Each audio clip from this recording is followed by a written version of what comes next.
So,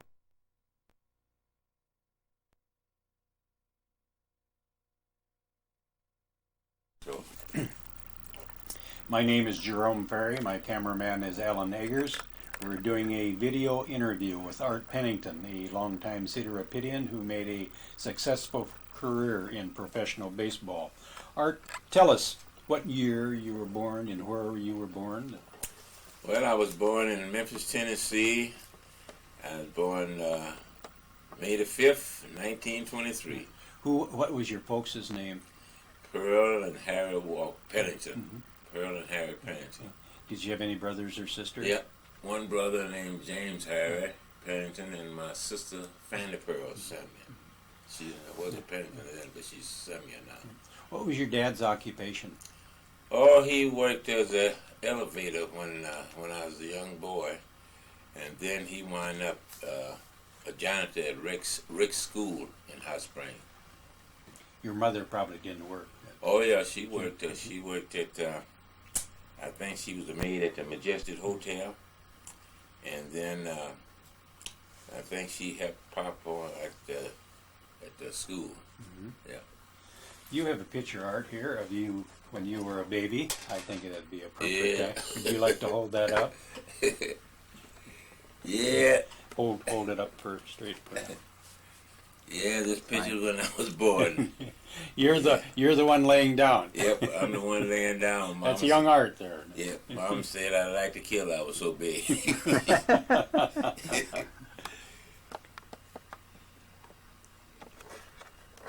Entertainment, or did you have to work as a child, or? No, I didn't grow up too much in Memphis. Mom moved to Hot Springs, Arkansas, and that's where I started playing football for Langston. And then before I started playing there, I was young. Well, I used to Pop made me a wagon to go haul cans up out of people's yards. 10 and 15 cents. That was a lot of money in them days. And as I grew up in there, and then I went to playing sandlot ball after I played football for Langston. I made all state there, right in for Langston in Hot Springs. And then I got big enough, so started playing baseball. Was your dad a fun type guy? Did he play with you or play ball with you? Yep, I played on the same team with my dad, my uncle, and my brother. All those on the same team. They were very all avid Yeah. ball. Yeah, Papa was a great ball player. He just wouldn't leave. We never did have no business being poor in them days, but Pop wouldn't leave Mama, and so that's why we was about the second or third poorest person on the streets there in Hot Springs. Did your dad encourage you to become good at playing ball? Yes, he did. Could he see something in you, Yeah. possibly? Yep, my dad saw me playing sandlot ball, and he told me to stick with it. He said, someday you'll be a great ball player. And I stuck with it. He learned me how to switch hit.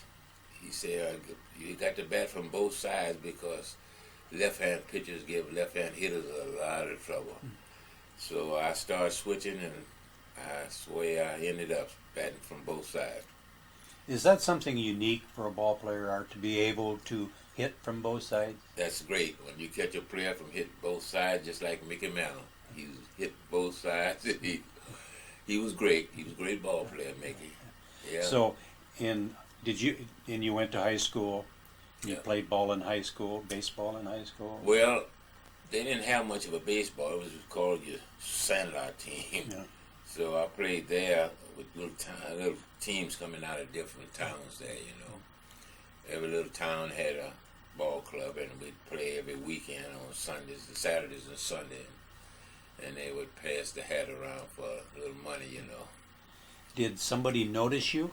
Oh, yeah. Yeah, there was a lot of people noticed me because they knew me pretty well. They knew I could play, and I had a lot of people come out to see me play, and all of them was glad when I went to pro because they say, I know you're going to make it. So How did the pro people find out about you?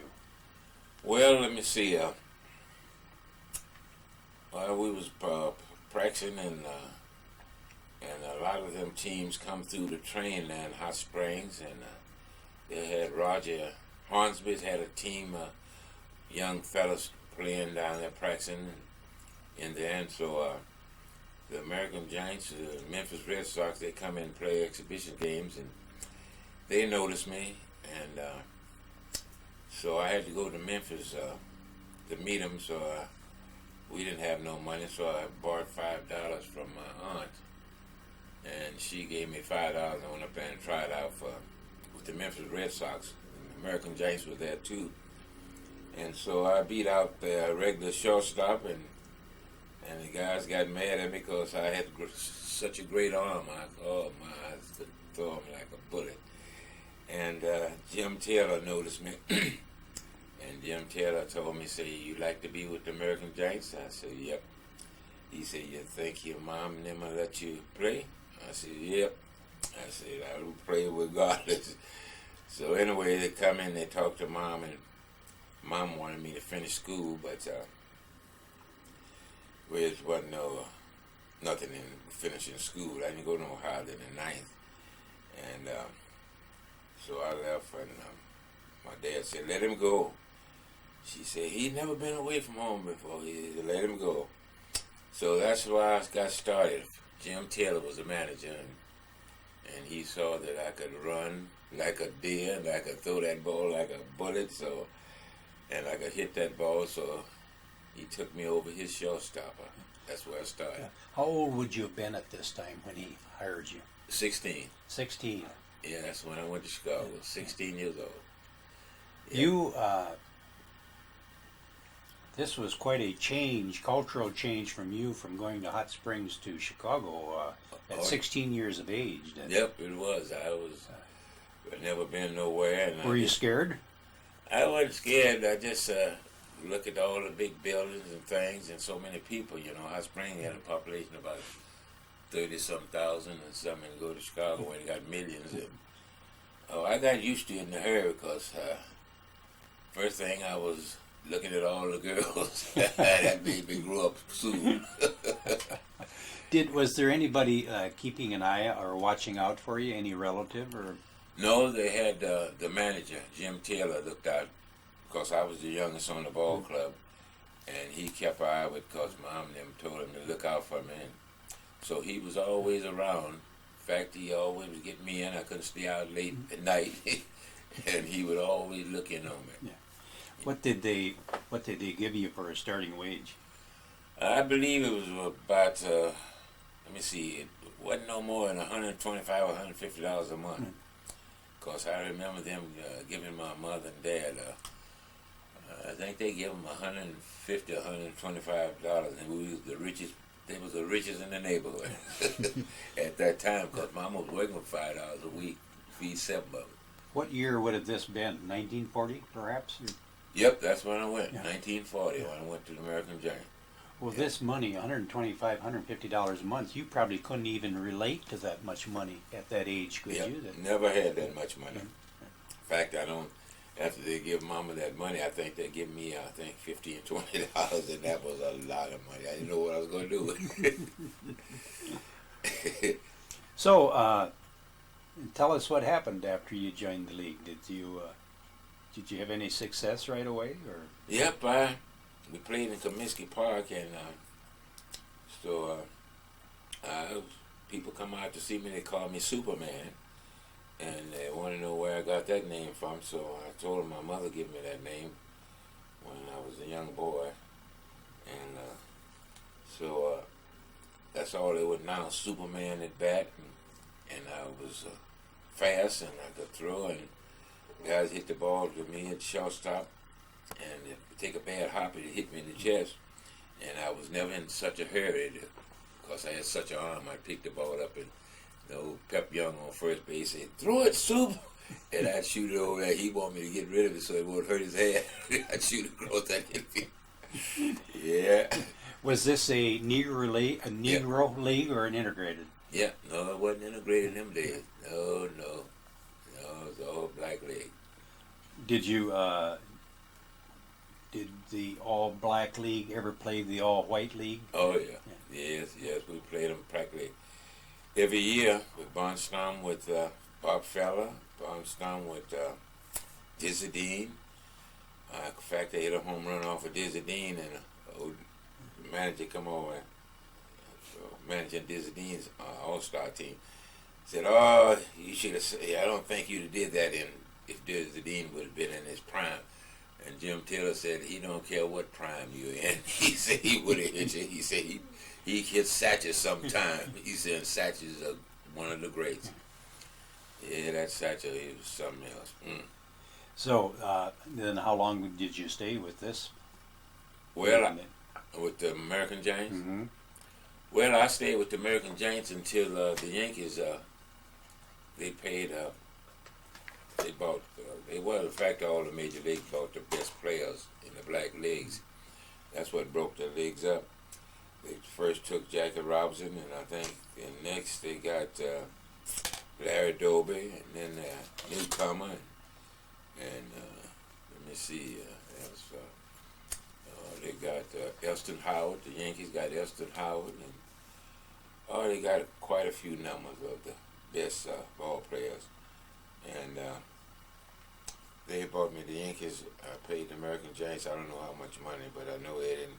After they give them the money, they didn't. The owner of the American Giants didn't give me but $1,000. And it was nice. They sent me out to Portland, and it wasn't too good out there in Portland.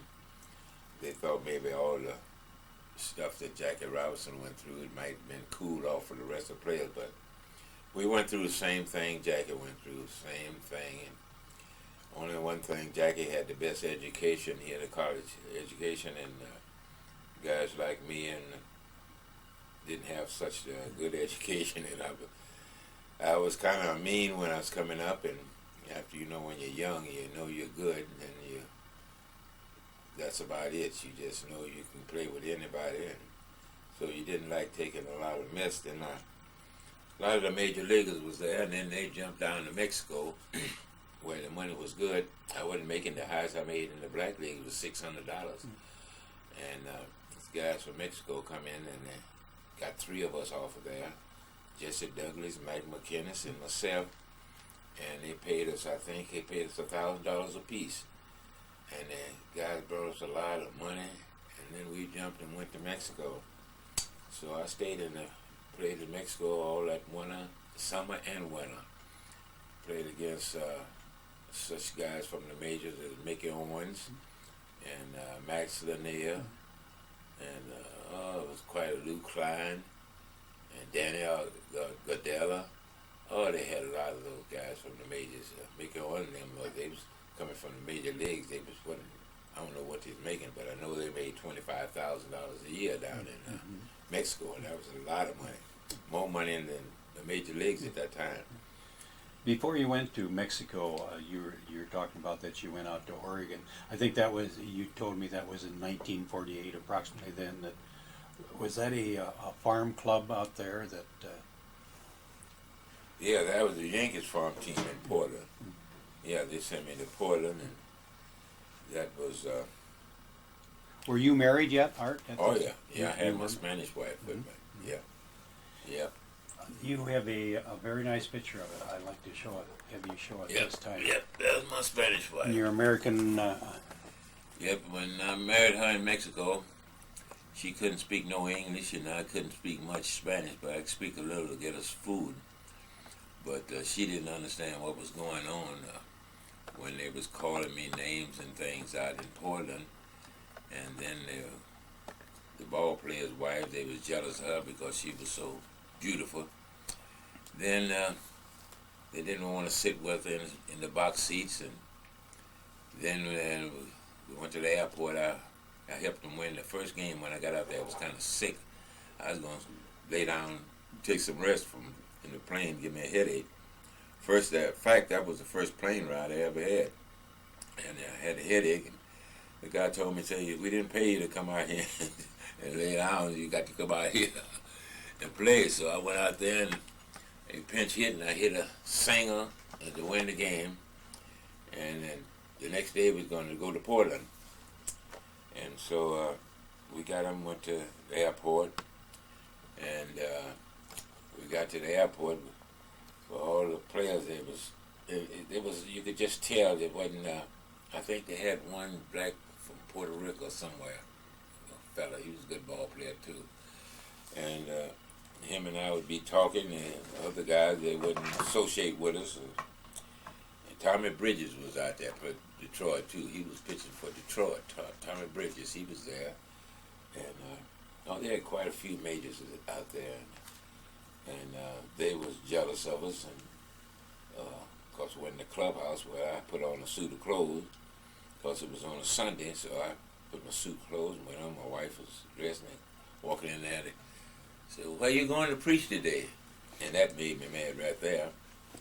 And they had us, just us two, sit way back in the back of the clubhouse. Just us two, way back there, and all these guys up here. So I didn't pay it much attention, but then the way after we started playing, the fans, my star, they would call me, and this fella, this Spanish guy, he's from Puerto Rico. I imagine he did understand because he could speak both languages. And I told him, I said, I can't stay out this mess. I said, I played in them foreign countries and it's so nice over there and don't hear all this stuff. And so I just couldn't take it out there. And then the thing about it, when they put us on when we got on a plane, they told us we have to take the next plane. And I said, what? They said, we're loaded, you have to take the next plane. So I said, okay, we waited for the next plane. And so we got on the plane, and I looked around with nobody on that big plane but my wife and I.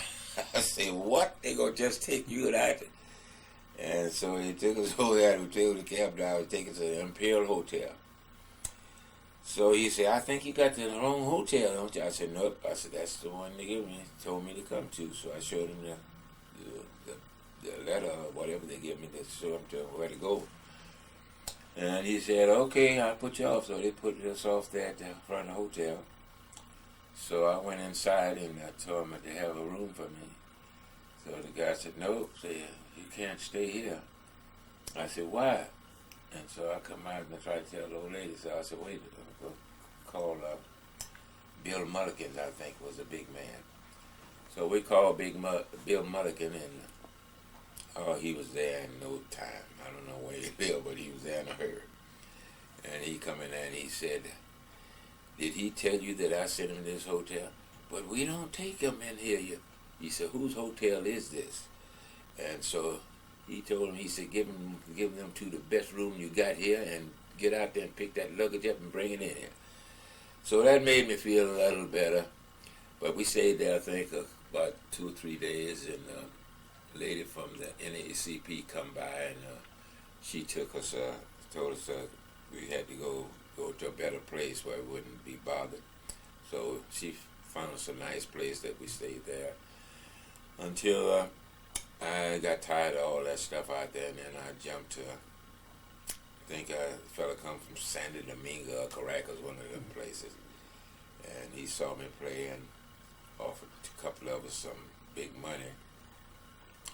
So I told him, yep. I said, that'd be good. So I said, we got to get out of here. So I talked to the old lady, and this boy played with me. He speak both languages, so he could tell the old lady exactly what I meant.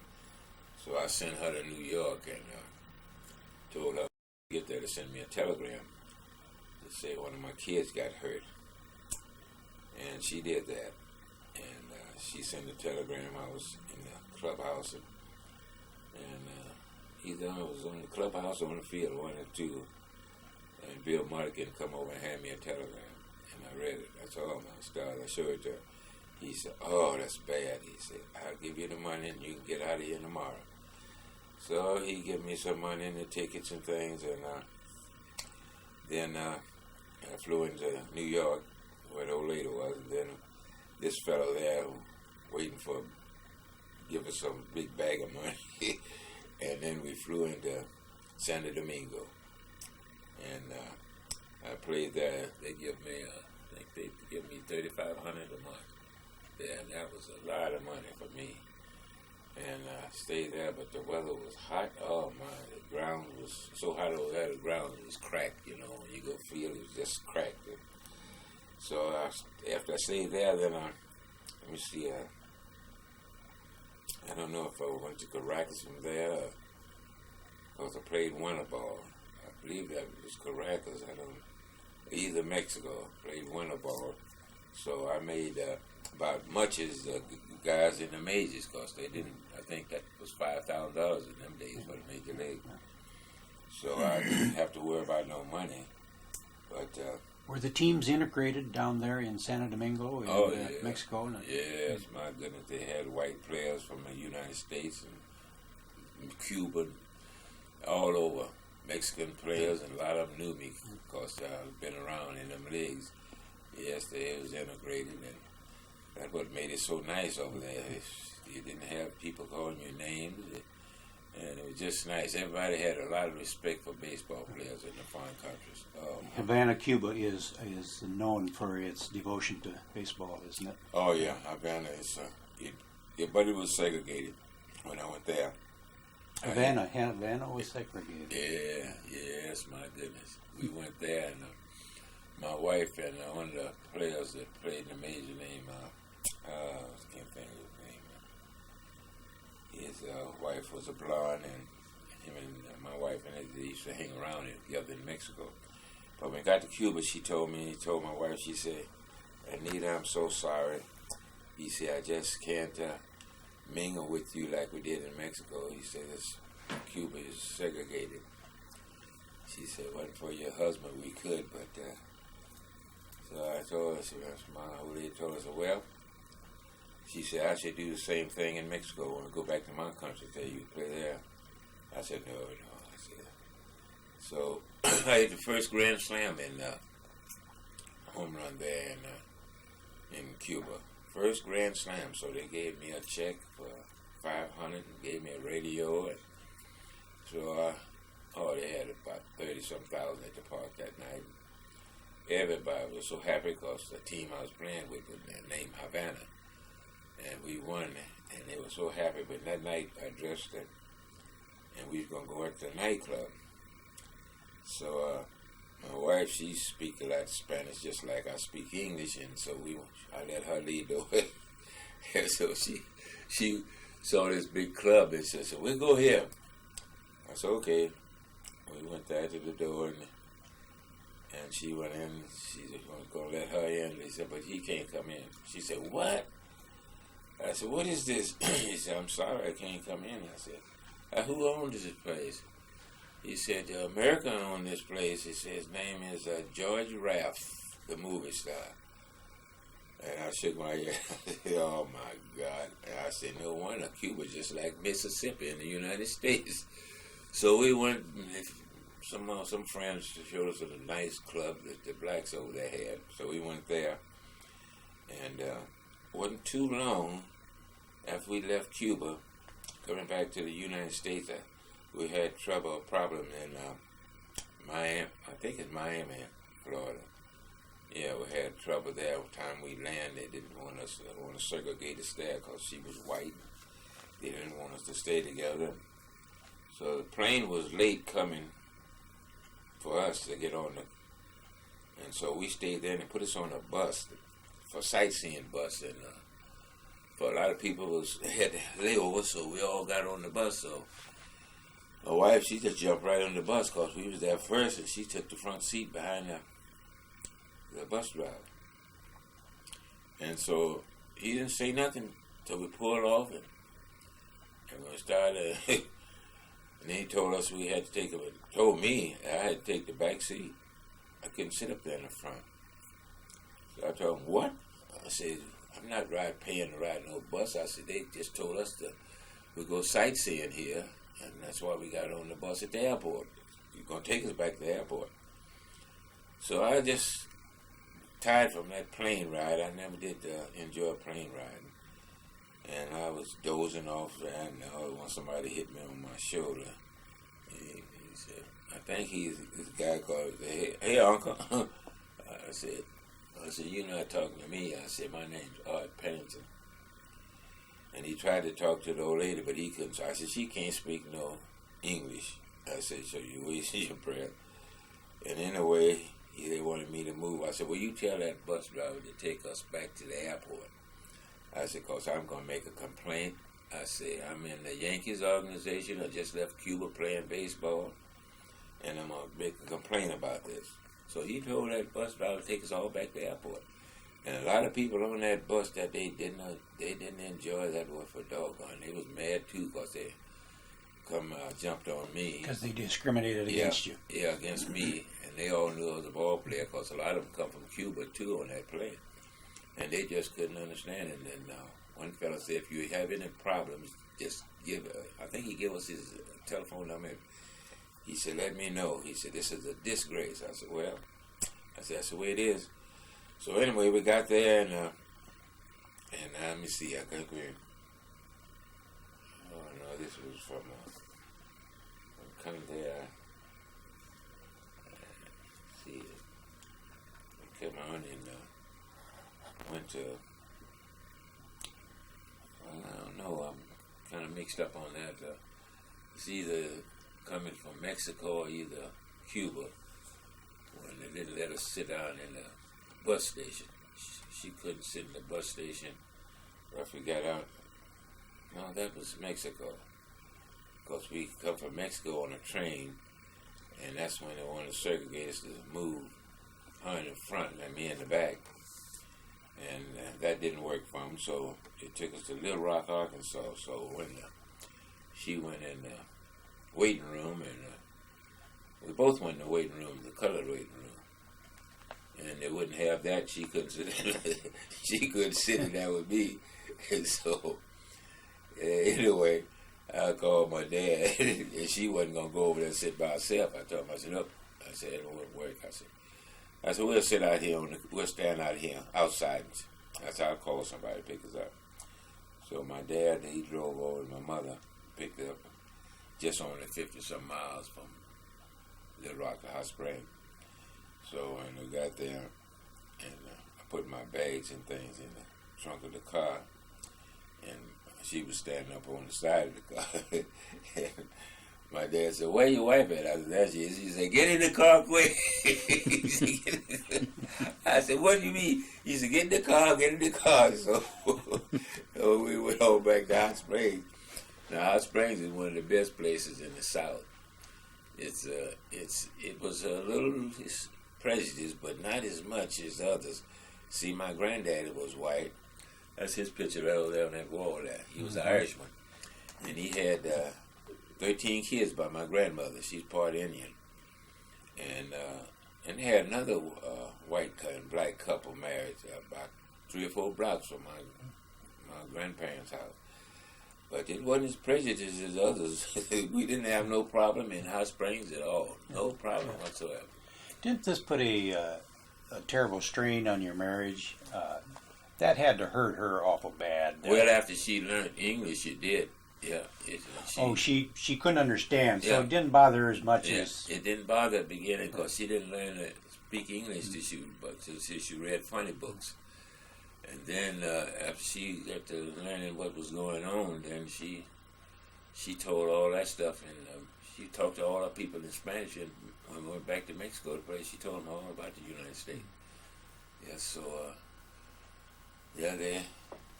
she understood then because she got to so she could write letters, and she always would feel sorry for me. I told her, I said, don't feel sorry for me. I said, I'm used to this. I said, no. I said, I understand what's going on.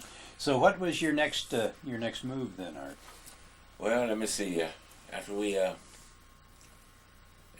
left Hot Springs, let me see. Then the summer season was on because I just got through the winter ball. Mm-hmm. And then I went to training with the American Giants. They trained a little in Hot Springs. And then it was 3 or 4 brothers, J.B. Martin and W.S. Martin. All of them was dentists and they was rich. And one brother owned the Memphis Red Sox and the other one owned the American Giants. So we went to Memphis.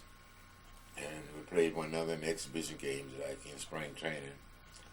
And so we didn't have no problem there, but we had it was a little mix up in.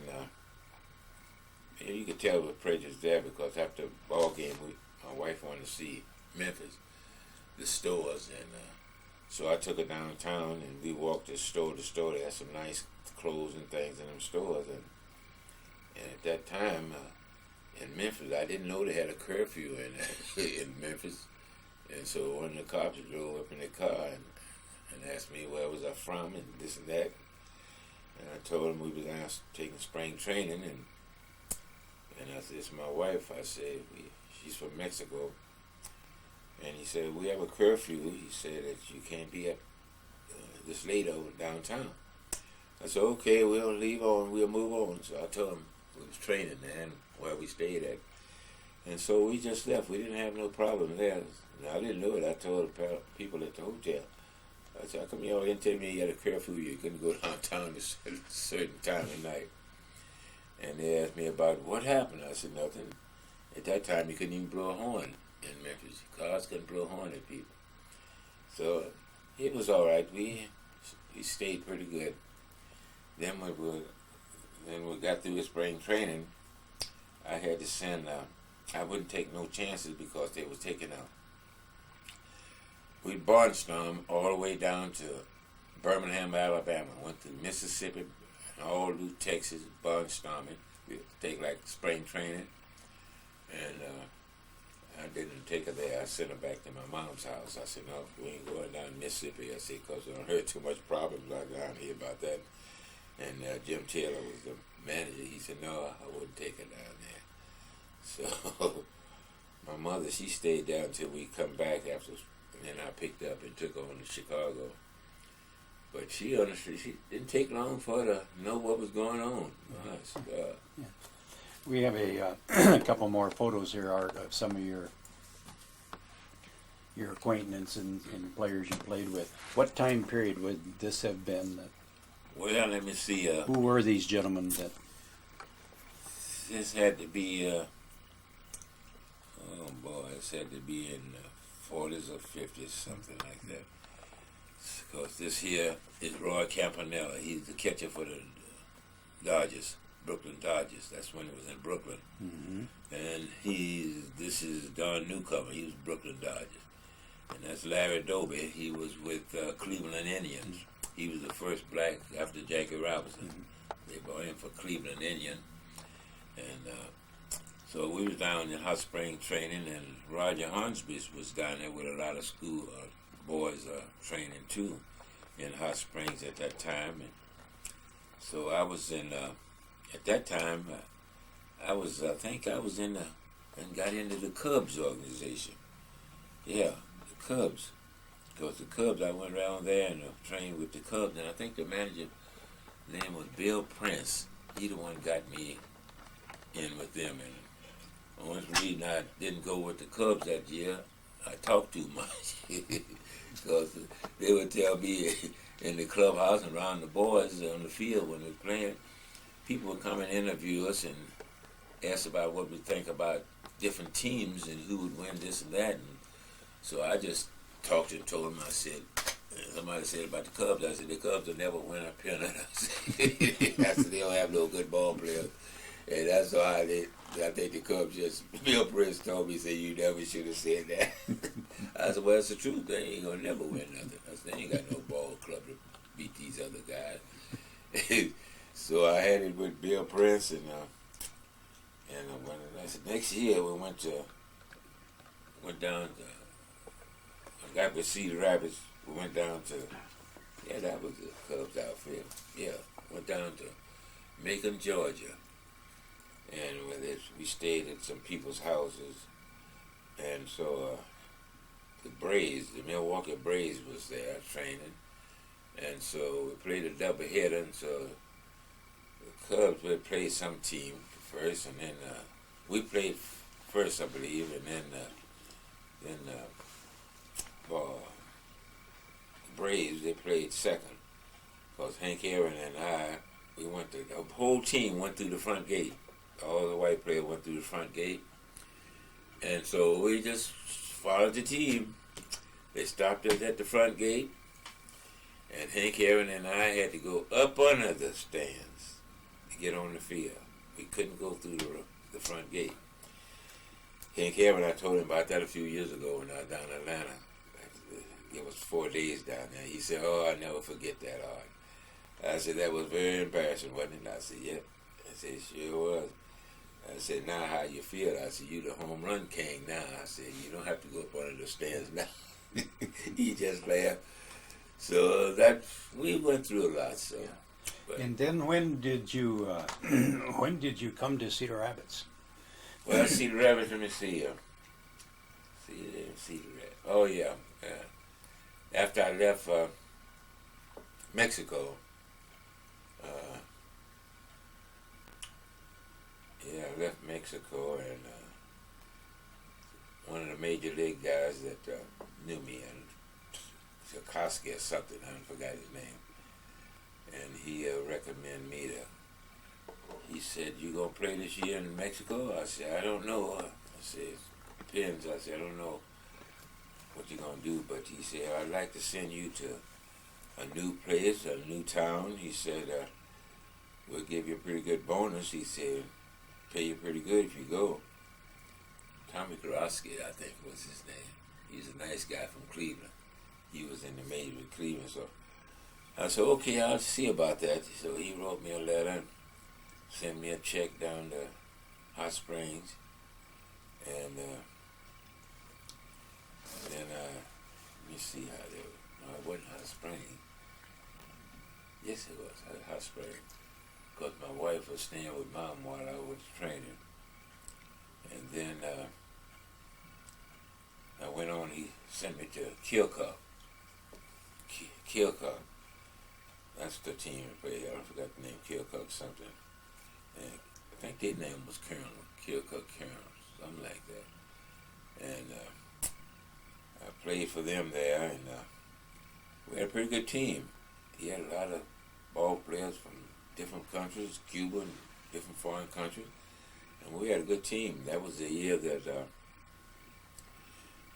JoJo White, he was manager, and so anyway, the next year we played there. I hit 20 home runs, and all the people really liked me being there. And then that wasn't too good in Keokuk, because that was just across the river from Missouri.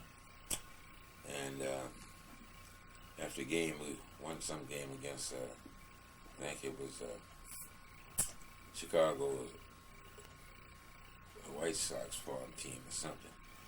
And we went to go downtown, and we were going to the movie theater, and they told her she could sit downstairs, but I had to sit up in the back. I said, "Yeah, here we go again."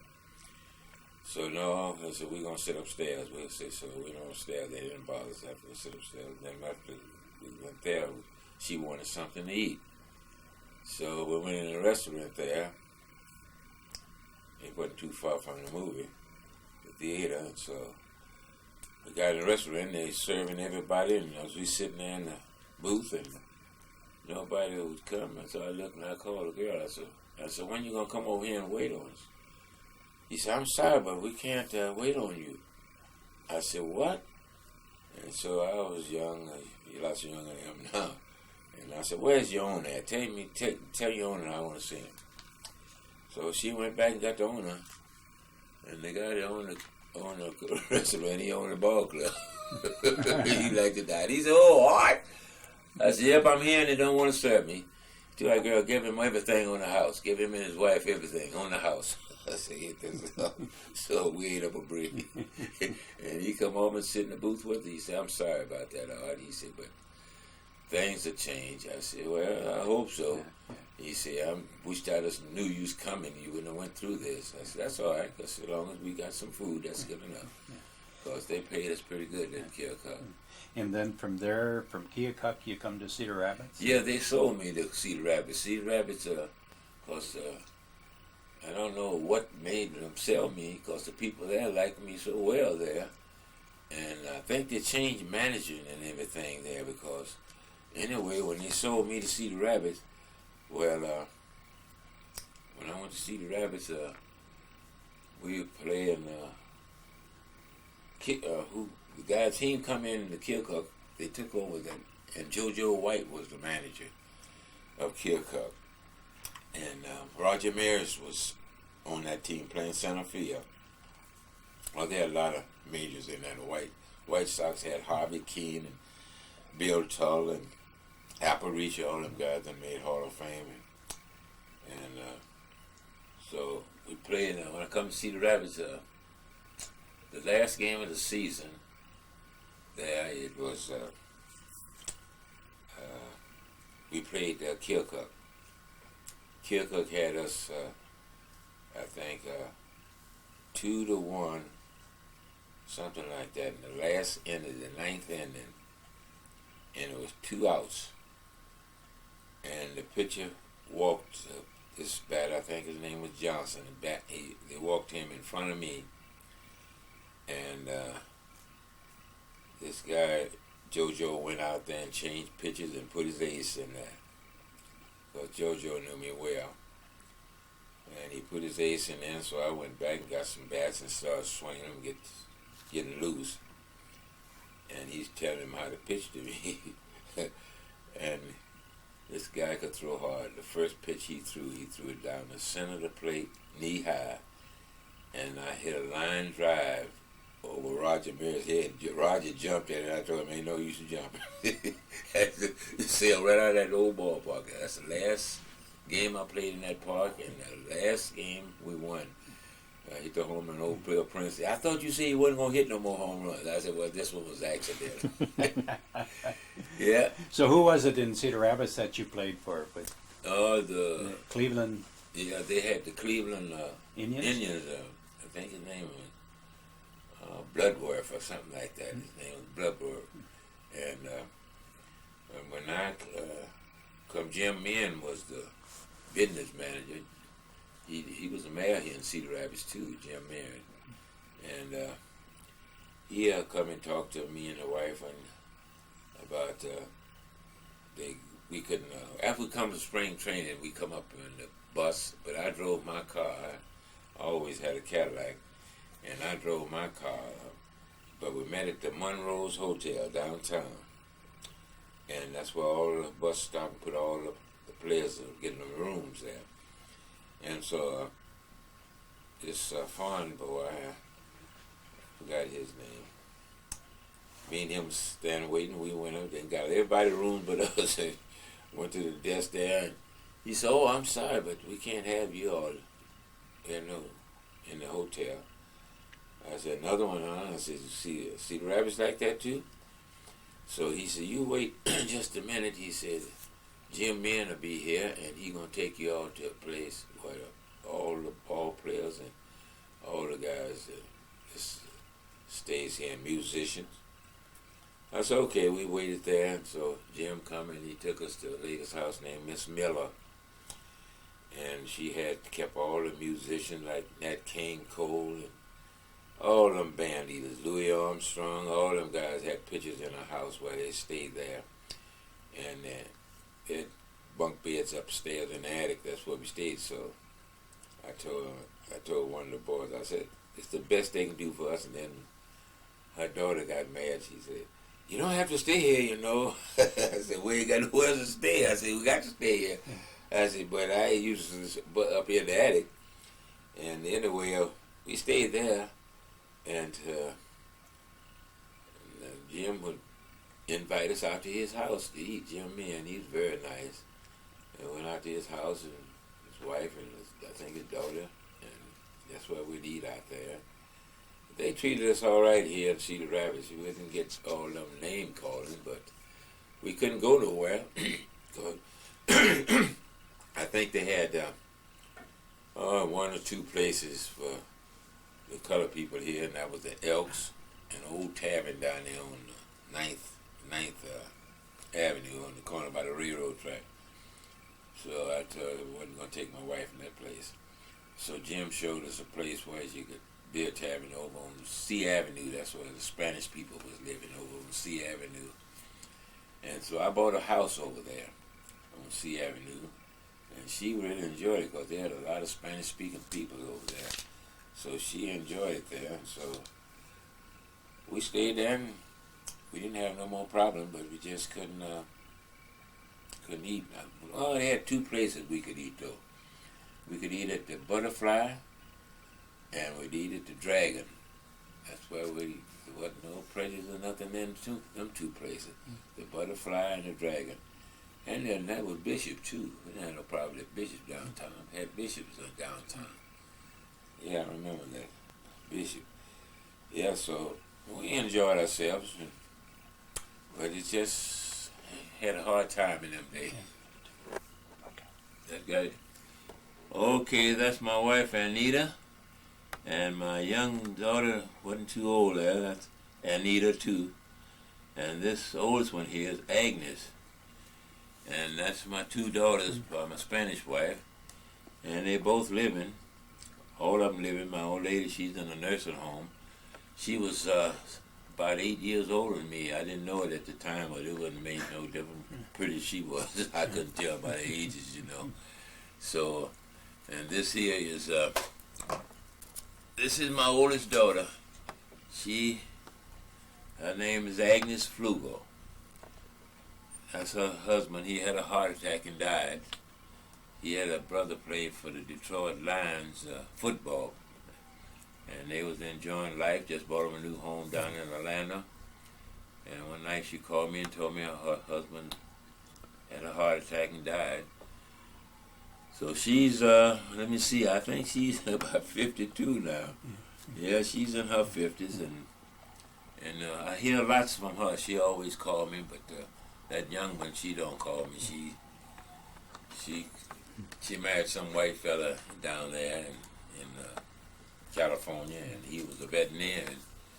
And she took sick in St. Louis, so I paid her apartment rent for 3 months up there in St. Louis because my sister called me and told me she was off of 6 in the hospital, and she's going to lose her apartment if did somebody help her because she wasn't able to work. So I paid her rent for 3 months, and then she said when she gets straight and everything back with her husband or something, she's going to send me my money back. But I never got no money from her, so I finally got a letter from her husband, and he wrote and told me that if I could prove that she's my daughter, he would pay me. So, that made me so mad. I just told both of them to go to hell. So I just never heard from her no more. Yeah. She, that was the end. She don't even write me or nothing. Didn't you play with the Cedar Rapids Raiders here in Cedar Rapids too? Cedar Rapids Raiders. They might have been named the Raiders after that. I had a date here between 52 and 53. Yeah, I think so. I think their name was the Raiders. Cedar Rapids Raiders. What was your peak years, Art? What was your stats in your peak years? And do a little bragging here. What was your batting average in it? Oh, I always was a 300 hitter, and I knew I was good at the time, and I was in good health, strong arm, and could run. And some of the pitchers would pitch, I used to tell them, I said, throw it and duck. And they'd throw at me. We didn't wear no helmets in them days. Nothing but your cap. And I told them, I just hit my head at some of them, and I said, you throw it and duck. And then one guy I told to throw and duck, and that was, he ducked me. He didn't hit me, but he made me look like a fool in Detroit. We had 44,000 people there. And I just brought my mother there. I saw my granddaddy for the first time in about 15, 16, or 20 years. He lived in Detroit, and my mother and them had a box seat there. And my granddad said, go hit him out of here. He used to call me Bubba then. And so I looked at him, and Satchel Paige was pitching. And I hollered out there the first time. Satchel said, come on up here. I was wearing khaki pants today. they like the golfers used to wear, you know, them with my socks and things. And he said, "Come on up there, little boy." He said, "Don't be afraid of me." And first thing I said, "Who's this guy?" I said, "He got in the batter's box." I said, "Thornton Duck." And he embarrassed me. He struck me out 3 times. 3 times. Every time I went back, my manager, Jim Taylor, would say, "Don't let that bother you." He said, "That's Satchel Paige. He struck out of many of them." So they beat us, I think, about 2 runs, 1 run in the first game. We played a doubleheader. And the second game, they had Jack Matches. Jack Matches was a pitcher. He was one of Kansas City Monarchs' good pitchers. His name was Jack Matches. And it just looked like his ball was in slow motion to me besides what Satchel was throwing. Satchel was throwing him like a golf ball. I said, "God," and this here pitcher. So I got up there, had 2 men on base, and 2 men on base, and they hit one over out of Briggs Stadium, Detroit. Hit it out. They often said Mickey Mantle hit one out in the streets. I wished in them days they could have seen the one I hit out in the streets. And we beat Kansas City in the second game. And we had a good time there in Detroit. Whenever my granddaddy took us everything, you know, they got some of the best clubs in the world in Detroit, you know. And we didn't have no problems in Detroit, you know. Detroit got must be 70% black in Detroit. Them nightclubs and things. So we enjoyed it then. I enjoyed seeing my granddaddy for the first time since I was a little boy. When in your peak or in your prime, what was your wages? What were you getting then? Well, let me see. I started with you went with the American Giants. Yeah, when I started, it was between $125, $150, and then they raised. I got a raise about. I believe it was $350 or $400. But anyway, the top wages that they paid me was $600, and didn't nobody make $600 but the best players.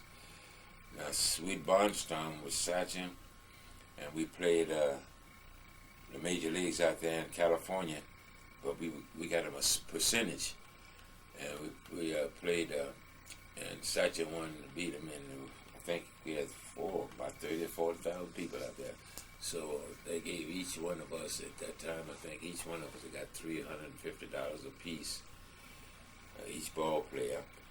And then Barnstormer with old Dizzy D.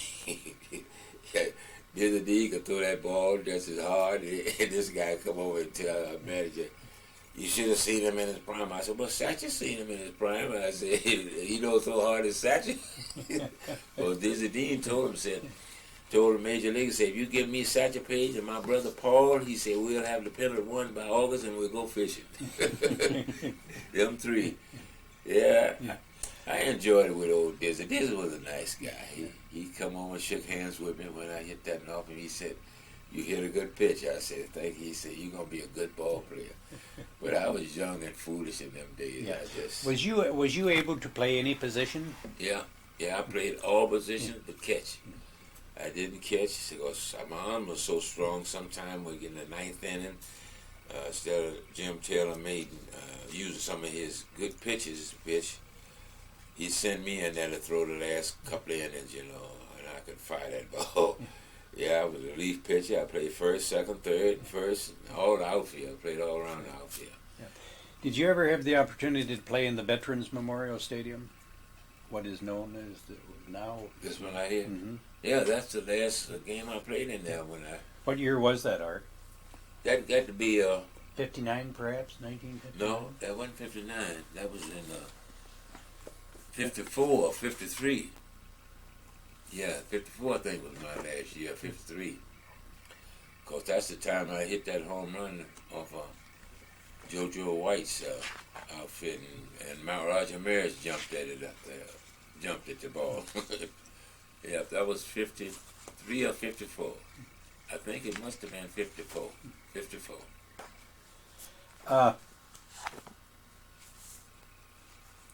And then when you retired from there, from playing for the Cedar Rapids, didn't you go to work for Collins as in a league that they had at that time?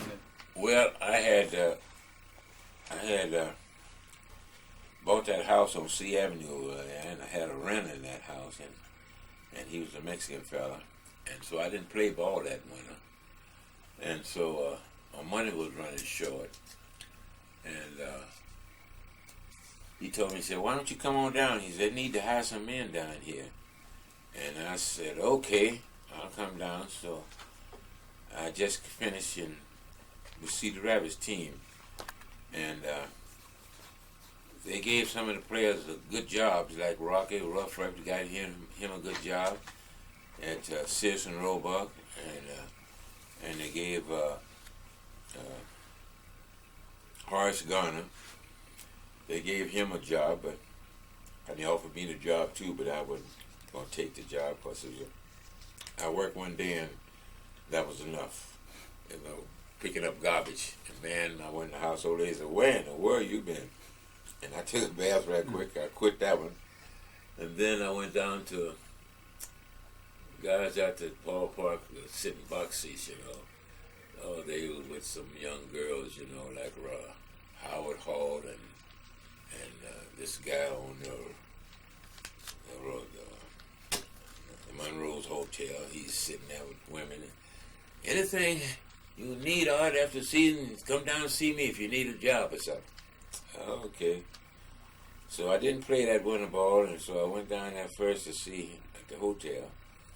And I went down there and asked him about a job, and he, by himself, he had me in the room. Glad to see me, and maybe we can find something, but it's kind of tough right now. I don't have no really good jobs here, but he said, "I can fix you up downstairs." I said, "Well, what I be doing?" He said, "Well, I got a job down for you in the barbershop. That fella needs somebody to shine some shoes." And God, I said, "What?" I said, "I wouldn't shine no so-and-so girl shoes." I said, "I'm a professional, and you telling me about shining shoes?" I walked out on him. Then I went to Howard Hall. He was and wanted to get a job over to Pennington Ford. He interviewed me, and his excuse, I don't think you like to work around with a lot of whites. I said, "Been playing baseball with them." I said, "What's the difference?" And he said, "Let me check and see if they need somebody, and I'll give you a call, Art." I said, "Okay." That was that. Next time I saw Howard Hall, he come and shook hands with me. He said, "The reason I didn't call you, Art, because the foreman said it was filled up and didn't have no room." I said, "Oh, I understand." And next I found out he died, Howard Hall. Yeah, he took me out to his place and everything. He was nice, but it wasn't no job. So then that Mexican guy stayed with me and got me that job down there on the railroad. So I got a picture over in that room in there while I was on the railroad. I'll get it in a minute so you can take it. Milwaukee Railroad. And I went out there, and it was in the wintertime. I didn't have no coats or nothing like that. I froze to death. Anyway, I went and bought my parka coat and everything, and boots and things, got ready for the winter. I worked there till spring with the Milwaukee, and then Frank Johnson was an assistant foreman. He said he was a great ball fan, him and he said, "Art, you ain't got no business working." I enjoyed it because I was taking exercise spiking, I never did that before, spiking and picking up them rails. And so he said, "You need to go down and see Collins Radio. You don't need to be out here with us, Art. This ain't no place for you." I said, "Okay." I said, "How you do that?" He said, "You go on out to First Avenue and you hit Collins Road out there and you go in there and put your application in." He said, "Man, don't keep fooling around here." He said, "We don't pay much money and you ain't got no business out here." But I said, "I enjoy it out here." So I went on out and found Collins, and I went in there and I filled the application out, and there's a tall woman, I forgot her name, because she was a baseball fan. And she said, "I've seen you play, Art." She said, "My stars, you need a job?" I said, "Yep." So they give you them tests to take, and I must admit, practically all of them, I know about no tests to the end. Only thing I could pass is putting things in holes and things like that, Dexterity. Yeah, and so I told her, I said, I ain't never worked with foot or fill out, nothing like this. I said, I haven't worked a little bit on the railroad there. And she said, well, don't worry about it. So she had something, she fixed the thing, fixed it okay. So she said, you got a job. I said, I do. She said, yep, you start tomorrow. She said, you got a job. So they sent me to, out there in the burn, out there, Fab, the burn. And that's where I met Mackenzie. He was a superintendent, and he's a very nice guy. He's a baseball fan, too. And then right after that, he put me on the M&J League, the baseball. And Horace Garner was there, too, working. It wasn't but 3 colored guys working at college. The rest of them all had quite a few colored women, but they didn't have no colored men. And Horace Garner and I played on the ball club, and they had some more. A couple of white guys played in the majors, too. They had 6 of us all together play on the team. And we went out and worked out that day, and Mackenzie and all them guys would come out the phone. I forgot his name. What was the foreman over at the Fab then? Out there then. He had him and Mackenzie were good pals. He's a little old short guy. He was over the foreman's out there. I forgot his name. They all sitting in the stands when we played some man. Shorty Harrison, perhaps? No, his last name wasn't Harrison. No, I mention his name, I could think of it back. No, and so we won that game. Old Horace, he walked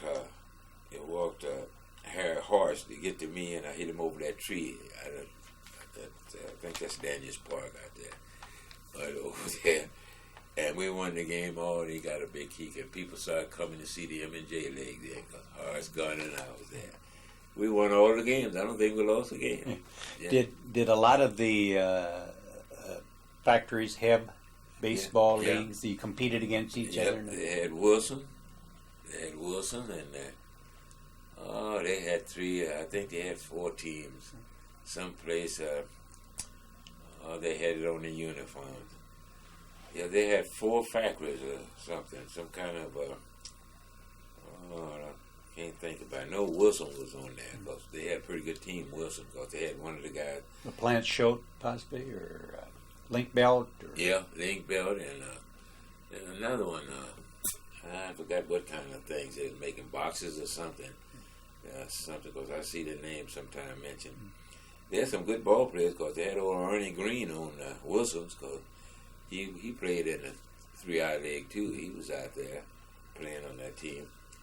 So they was pretty good to us as college. That time I think it made I think it was paying $1.52 or 82 something when I first started out there. So I just let the money stand. I told them just give me. She said, you got to take something, so they give me $5 a week, and I put the money in the savings because I had a little money when I started. So anyway, after that, Leo Sokum, he was over something there.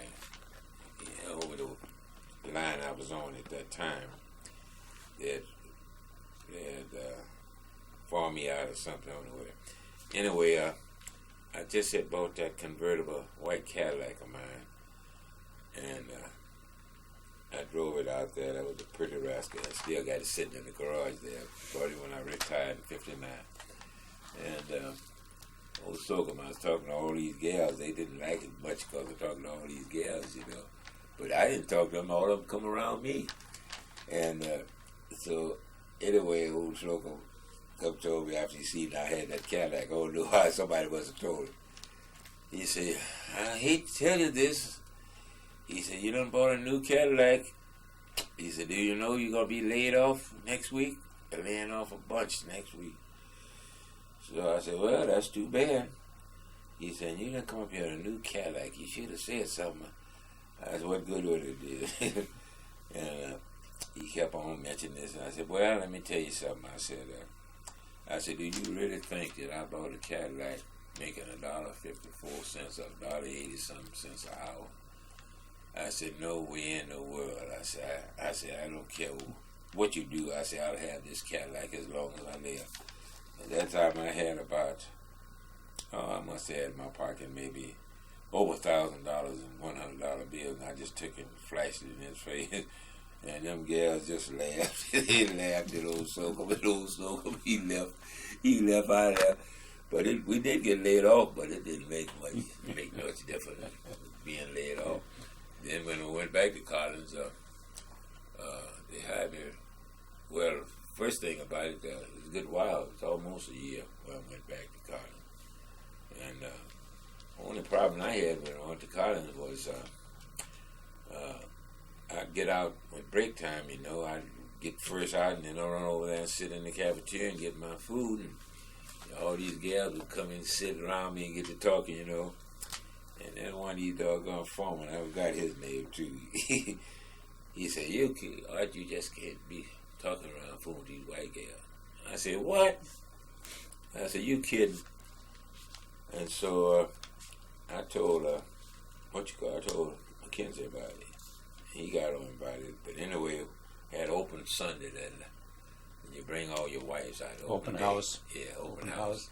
So I told my old lady, I said, dress, we going out in this open house. I said, I want to see this forward here. They told me I was got no business talking to these white girls. So Mackenzie was standing over there, and God, I can't take him talking. I don't let the guy above Mackenzie. Both of them standing over there because they're good friends. And so I brought the old lady there. This foreman that told me that crap, he said, no, everyone is farm wives over there. So I walked up to her with my wife. I said, you told me I couldn't talk to these white girls out here. I said, I just want you to introduce my wife to you. I said, she's white. I said, she's the best thing looking gang in college. And then he turned just as red. And Mackenzie, he was laughing like a song. He knew her too, He just laughed. He said, you got him told. I said, yep. He said, I have to agree with you. You got a pretty wife. I said, yep, she's beautiful. Yeah, so I did all right. The M&J League, Art, what did M&J stand for? I've often, I really don't know exactly what that M&J League stands for because I never did ask anybody what it stood for. But I think it stood for the factories or something, M&J, because it was a lot of fellas played in that league, M&J League. Because some fella died not too long ago, and he might have been manufacturers and jobbers. I don't know. Manufacturers would have been for him. Yeah, I think it was something like that. Because a lot of people worked there, and all of them was in factories. The 16 was factory workers. So what year did you retire from Collins then, officially retired? Let me see. Could have been perhaps 85. That was about it. I got a plaque they give me. Mm-hmm. Yeah, that's about it. That's when I retired. Yeah. And they raised a lot of money for me. And they had that restaurant out there named Choice out there. And so I had all my friends. I had meals for them all. I fixed meals for every one of them out there. And they come out there, and they really enjoyed themselves. We took pictures of them, and that was my last day. They tried to get me to stay till I got 65. I said, no. I said, 62 as far as I'm going. Because I never was used to getting up at 7 a.m. I worked 20-some years out to college, and I never finished a whole week. Never made a whole week. And some of the people would complain about it, They gave me an easy job. I could go out there working just like I am. They give me a machine to cut the wire, and you had boxes that would tell you how many wires and how the length. And I just set them. If say 5,000 wires, I set it for 5,000, and then I walk around. And them girls, they'll say, I'd never do nothing. I said, heck if I know I'm cutting all the wires. We have a pamphlet here. I think we ought to show it. I got a marker in there on your record. This book, can you see that, Al? Yeah, I got it. The book was put out in 84, I found. 1984? Mm-hmm. Why don't you open it up to that marker there? Okay.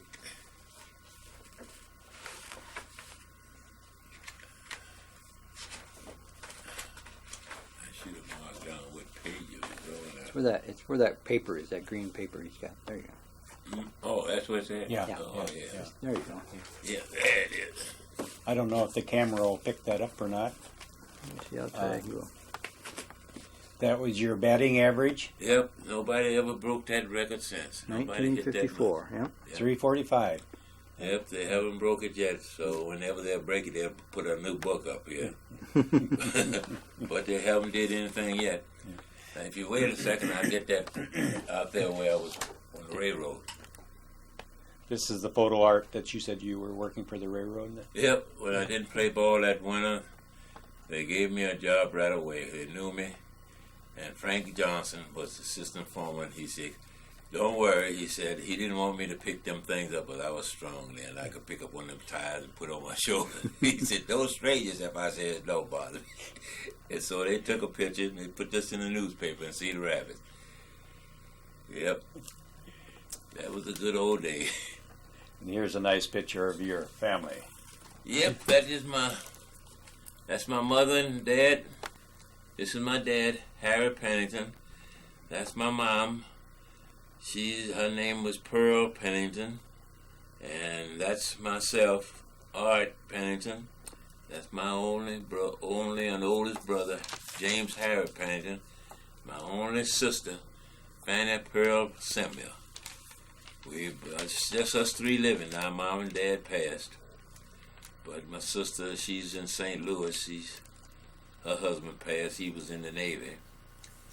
And my brother, was in the Army for 5.5 years. And he come back sick. Mine probably gone. So he's in the Veteran Hospital in St. Louis. And I'm here, still making it. Art, after you retired from Collins Radio, I know you had a club for the Home Run Club, but we won't be able to go into that because of our time constraint here. But I did want to ask you, did you do any work with children's leagues, baseball or ball leagues after you retired? Oh, yeah. I coached the little leagues out here at Daniels Field. And had some of the nicest people out there with the kids. Jennings, you know. He was a good friend of mine now. I coached his boy. I thought he was going to be a ball player.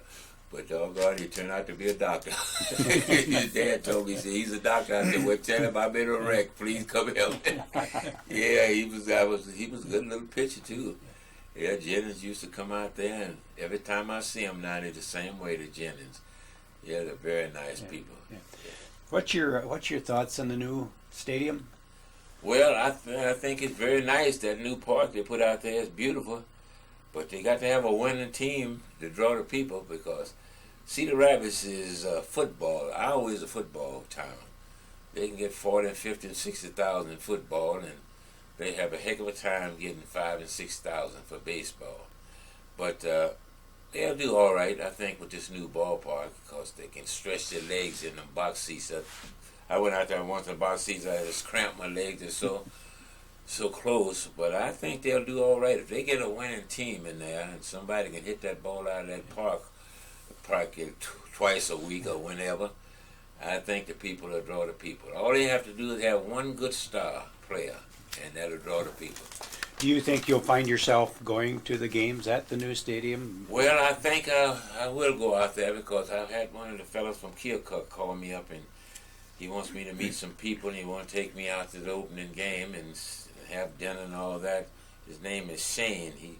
They got a new ballpark over there or something in Keokuk. They've been wanting me to come out there for the team. Guys play there. So I might take him up on that. Yeah. Art, if you had your life to live over again, would you have done anything different? Well, not much in baseball, because wasn't much I could do in baseball.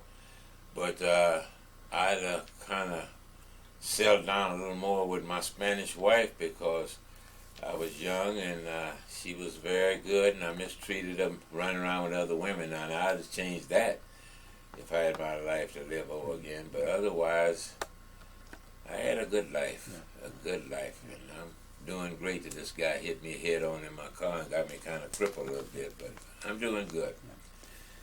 Art, the Cedar Rapids History Center, the Linn County Historical Society would like to thank you very much for sharing your memories with us. I really appreciate it. I really appreciate it. Thank you.